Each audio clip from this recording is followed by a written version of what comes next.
I really love traditional martial arts. There's a lot of good to them.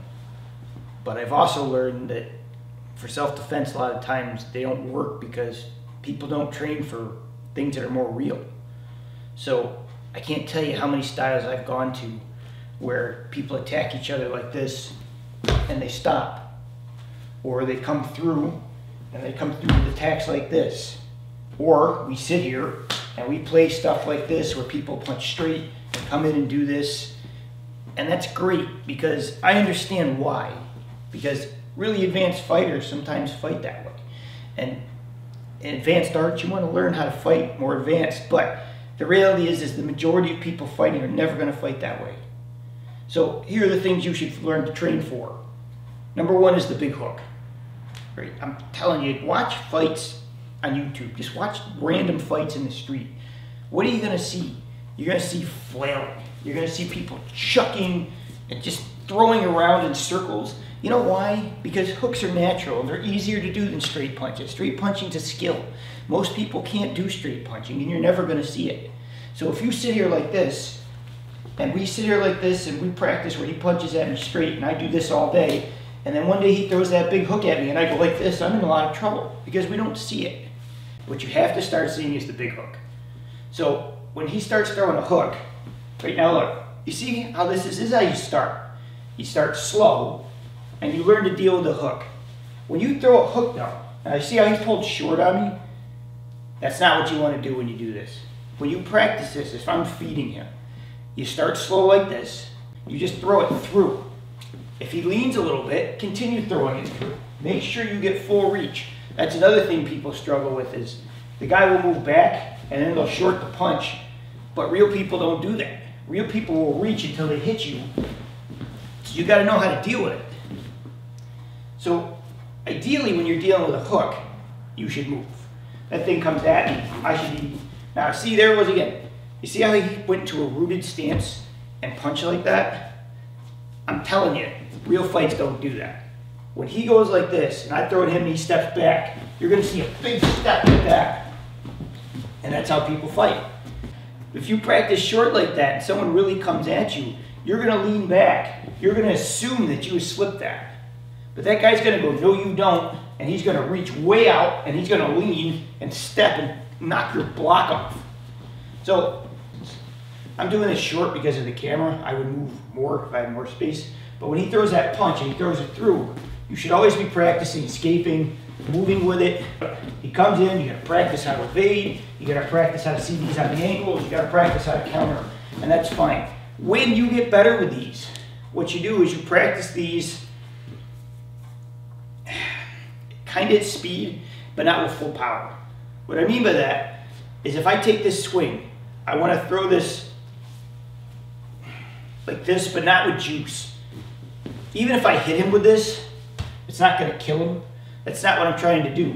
But when I throw this and he goes to move, he better escape this thing. He better move with this thing because I'm coming through and I'm not going to stop. It's almost like you have to imagine that your eyes are closed.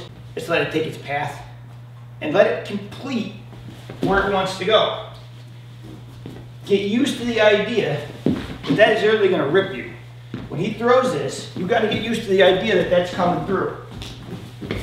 Right? I do this all the time. We put gloves on. And we just let it fly. And you have to learn to deal with it. Because more than likely, I'm telling you, that's what you're going to see. Number two are pushes. I've been in a lot of situations where I've seen people do this.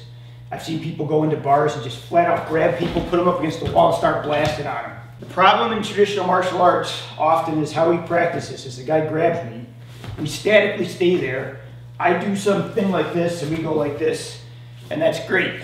But the problem with that is going to be when he actually starts pushing me backwards onto my heels. And I'm trying to do this, almost all of these fail. So when you do this, you have to start slow and work your way up to it. Don't take a new guy and just start slamming him. It's not the point. When you work pushes, make sure that you come through and push him to start. So when he pushes, I have to get used to my feet and getting used to move. And getting used to movement all the time. As he pushes again, I have to always escape. I want to take that pressure off me so that when he pushes me, you know, it's not knocking me back onto my heels. So there's two types of pushes, right? There's a guy who's trying to throw you up against a wall, and then there's a shock push, where a guy jolts you so he hits you. That's the other one you want to be looking for. So you have to practice both. With a jolt one, the important thing when you first study this is if he shocks me, what I don't want to do is focus on this. I don't care about this. I know the second hand's coming. That's what I'm looking for. So when he pushes me, I'm already moving and I'm looking for that hand. Whenever you feel contact with a push, you should almost ignore it. You have to learn to look by it, right? You know the push is here, your body knows, and what you should be looking for is that second hand. And that's what you should be always looking for. Don't stare at this and then try and defend that after. It doesn't work that way. Probably the third most important thing you should look for is tackles. We don't practice these nearly enough. So many people, you know, we practice sparring and we stay up top, but what we don't practice enough is people shoot for our legs. I'm telling you right now, that's something you got to work all the time. Because, especially today, with so much MMA on TV, and people wrestle and play football, it's not an uncommon tactic. What they want to do, they want to dump you, they want to put you on the ground and beat you. And if you don't practice this with someone coming through, if we practice it like this, where I come in and I tackle him and I stop, if you've ever been hit by a person at speed, I played football in high school at 148 pounds, and I've been hit by 200-pound men at speed. I'm telling you, that's not it. Like, you're going to get knocked back, you're going to get rocked. You cannot sit here and just practice this like this. Now, on the other hand, when you first learn it, you shouldn't dump them on their head either. So what you want to do at first, really simply, is you want to make sure you're coming through, right? So when he comes through, you want to make sure that you get used to moving. You want to make sure that you get used to coming in and pushing him down and getting him, or hitting him on the way down. Now, within that, there are all sorts of subsets. Obviously, there's grabs, right? There's pushes, you know, there's chokes that you have to contend with also. But again, not statically. If he grabs me like this and we just sit here, how does that help me? Right? When I grab him, I want to be moving him around a little bit. I want him to get used to the idea that I'm hitting him and we're in a fight. Don't practice it like a robot. Again, these are great. And they're good to learn, but they're not realistic in a fight, and people are not going to attack you that way. Start practicing things that you see. Do yourself a favor. Go on YouTube and watch actual fights and what they look like. Don't get into this is what they fight like in the dojo. It doesn't matter. What matters is what actually happens. Thank you for watching. Please like and subscribe, leave comments, and hit that notify button. I'd like to thank everybody for helping this channel grow.